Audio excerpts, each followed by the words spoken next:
Yeah, I know Jason kind of put us on the spot here with coming up with a podcast topic, but I'd say we came up with something pretty quick. This is a passion of mine. As someone in marketing, like, it's not even a marketing thing for me. I just love following how marketing has changed throughout the years. And I think especially recently, as of like 2018, 2019, kind of when Emma Chamberlain started getting bigger on YouTube, you saw that like silent shift to influencer marketing and for sure product marketing through like people who have a platform and people are inspired by them. It's really interesting. It really is. And we'll go more into it on the NerdBrand podcast. Jason has decided to sit behind the scenes on this episode. So he has thrown myself and Miss Leah onto the podcast episode today. So you get to hear us talk about all sorts of influencer marketing stuff. Yay.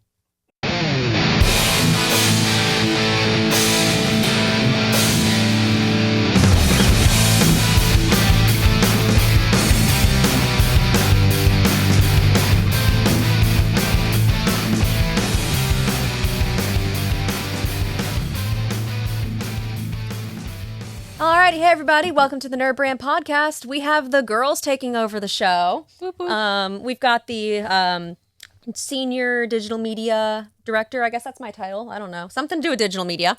And then we've got our marketing director, Leah, over here. Yes, I am so excited for today's podcast episode because this is my thing. This is my jam. Social media, if you're seeing our socials, it's me or the intern. Yep. Shout out Taylor. Yep. Yeah, the still graphics are you all. Some of the videos are a combination of the three of us. We're powwowing and making stuff happen, y'all. It's been fun. Yep. Still is. So yeah, Leah, you were kind of the one that kind of came up with this topic a little bit. And even in the intro, I could tell your eyes were lighting up. So influencer marketing. Yes. So influencer marketing and user-generated content specifically, it's not even tied to influencers. Like, they're related, but I see them as two different things. User-generated content can be someone that doesn't necessarily have influence on a group the way that, like, a quote-unquote influencer would, but it still has this really natural essence to it. It seems a lot less produced compared to a traditional marketing campaign, and I've been seeing a lot of brands and companies lean into that, as well as using influencers and the influence they have on their following in their marketing campaigns. It's kind of where the marketing budget has been reallocated, like we were talking about a couple minutes ago. They're still traditional campaigns, but even I was looking at Kylie Jenner's Snapchat story yesterday, and it's so curated, but in a natural way that like if you didn't have the eye for it, you wouldn't be able to tell that it wasn't her posting on her social media. It was an agency or some kind of manager. Yeah. Which is really interesting to me. There's like a really fine line. It's almost like a ghost behind the scenes. Like behind the scenes. Right. And it's like it kind of blurs that line of like, okay, is this something that a person is individually excited for and passionate about? Like, is this stuff that Kylie Jenner wants to have posted and wants to be tied to her? Or is she being tied to it because of the money? Yeah. Like, is it turning into Kylie the person or Kylie the brand? And those can be completely different things sometimes if the right amount of money gets involved. I 100% agree. I think like a lot of the influencers, their name is their brand. Yeah. It doesn't always have to be their authentic self. It's the brand they've created for themselves through a voice and image that they've put out to the world. Whether that is working with professional people that are helping them come up with that guide, or they have a manager guiding them in a certain direction, or that's just kind of what they've come up with themselves. Yeah. And this can be their personality and the way they talk, or, just the niche that they have. If they have a channel going over, I don't know, arts and crafts. Right. Or a nerd podcast. Exactly. So, like, it's just the branding that you've come up with and you put out to the world. And, like, one thing I've noticed, I want to hear your thoughts on this. So, PR hauls. I know you know what I'm talking about, where you see those PR hauls on, like, YouTube or TikTok. And, they have boxes and boxes and boxes of products behind them. For those of you who may not know what she's talking about, it's basically sponsored by a brand or by a company that's basically like, we're going to give you all these things, make it out to be like a shopping haul, and you're going to go through everything and talk about why you love each piece. Yeah. I know different companies that are guilty of this are like Lulu, even though I will say I love their stuff. I know, brands. yeah, makeup brands are really good about that. Oh yeah, makeup brands will send a whole collection out.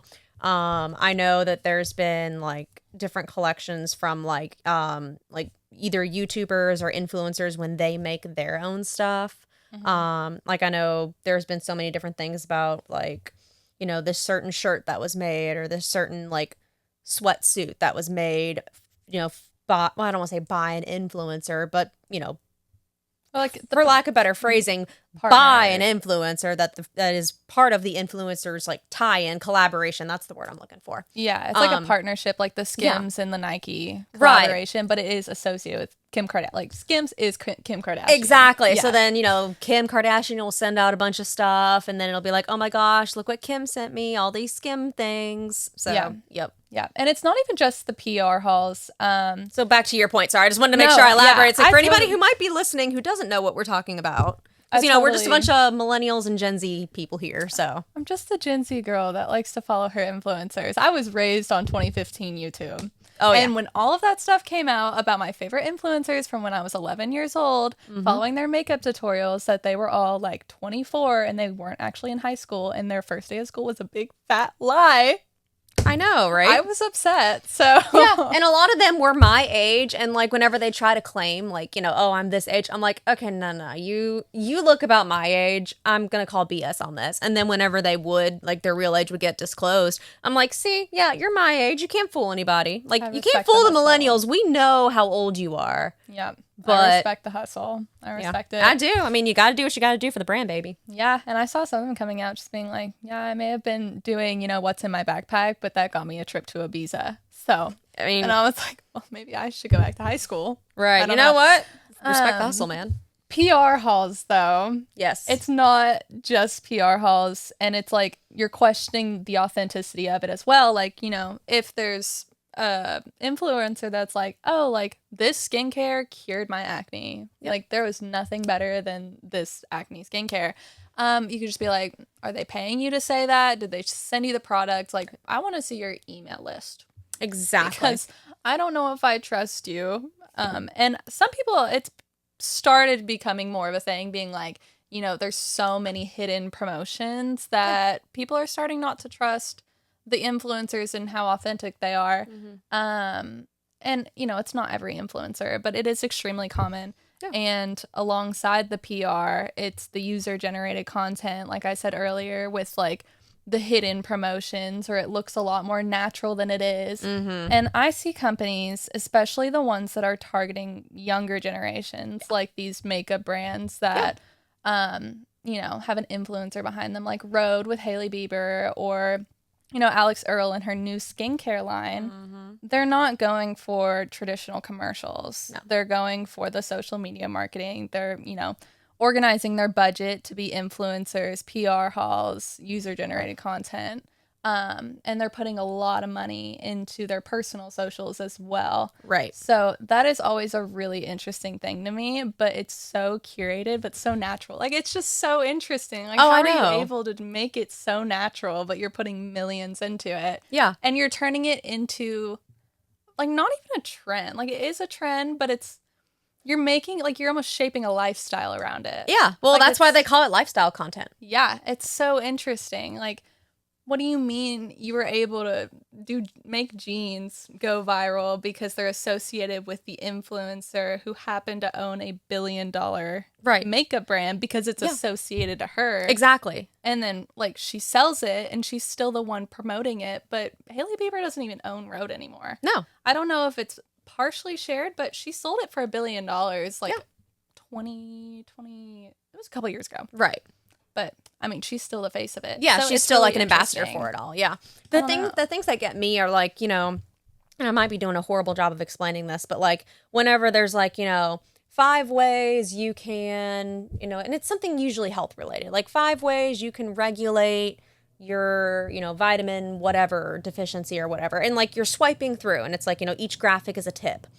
Insert product. Right. Literally. It's like you'll swipe through and like on 3 or 4, it's like, because it'll be like, oh, drink lots of water, keep an eye on supplements, this really specific niche cream. You can get it on my on my link. If you go to Amazon and use my link, then I get a portion, but then you also get a discount too. And it's like, no, we don't need ambassador content when you're trying to like that kind of stuff just irks me, because then it's like you're reading into it and you're like, okay, this is some useful information. This is good to know, and I'm being sold something. Like, visit my link tree. Visit my link tree. It's in my Amazon storefront. Yeah, use code Danielle20. Like, no. Yeah, and like there is a fine line. I think that influencers promoting products that they genuinely do support, right, is really important, because you can tell when it's not as authentic. Right. And I really do appreciate those influencers. They're like, I'm only going to promote this product whether or not I'm sponsored by it if I fully support the brand.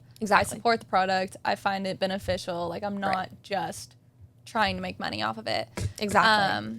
Which I like. Oh, I can appreciate that for sure. Like, and if you're doing that with like a couple brands or a couple products, it definitely feels more authentic. But when you're doing it with like every single, I'm going to just pick on TikTok because that's the prime culprit here.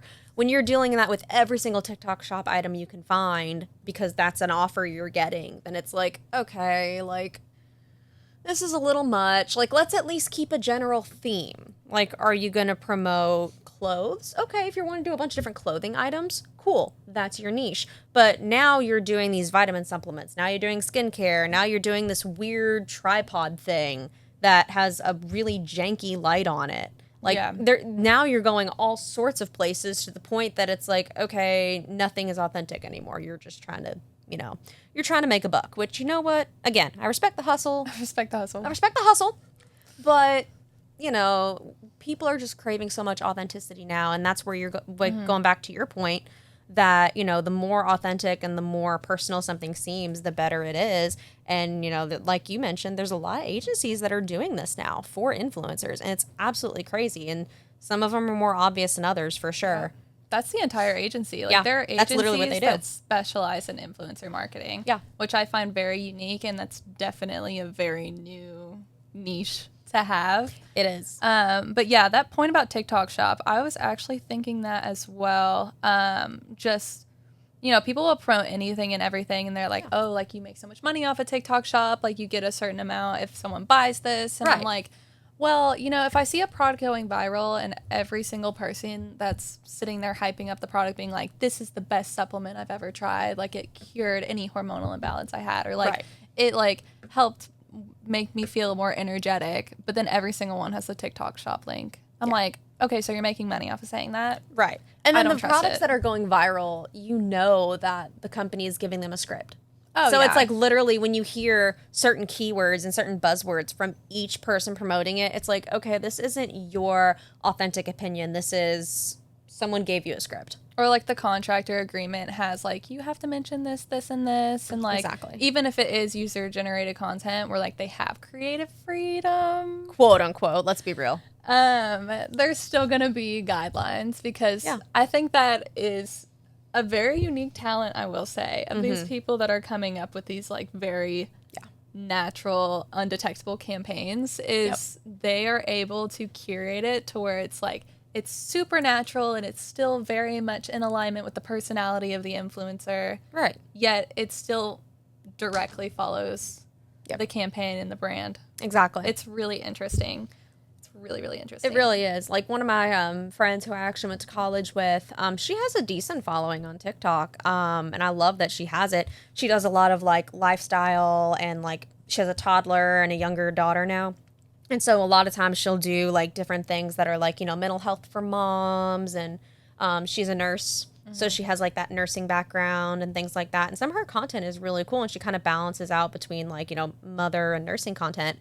And a lot of times if she's promoting something, she'll promote something that's like in her niche. Like, it's something that's like for the household. It's something that, hey, my toddler uses this step stool and it helps him do this and that. And like, a lot of it is like, she only promotes, from what I can tell, she only promotes the stuff that's like relevant to her niche. And it's like, that is exactly how you need to be doing it. Like, I know she doesn't have any like, and when I say background, I don't mean that insultingly. I mean, like, she didn't take communications classes. She didn't take anything in college related to media training.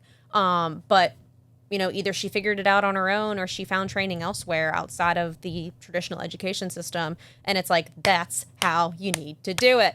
I completely agree with that. And I'm like, that's what you need to do. And it's authentic. And yeah, she puts in the keywords and she puts in the phrases, but I'm like, this is how it needs to be done. And it's almost like, is it being so beaten into these influencers that, they're thinking, oh, this is how it has to be done, because they're so trained and they're almost kind of like snowblind because that's their industry? Or, is it these companies feeling like they're out of reach because they're so focused on their branding and their points?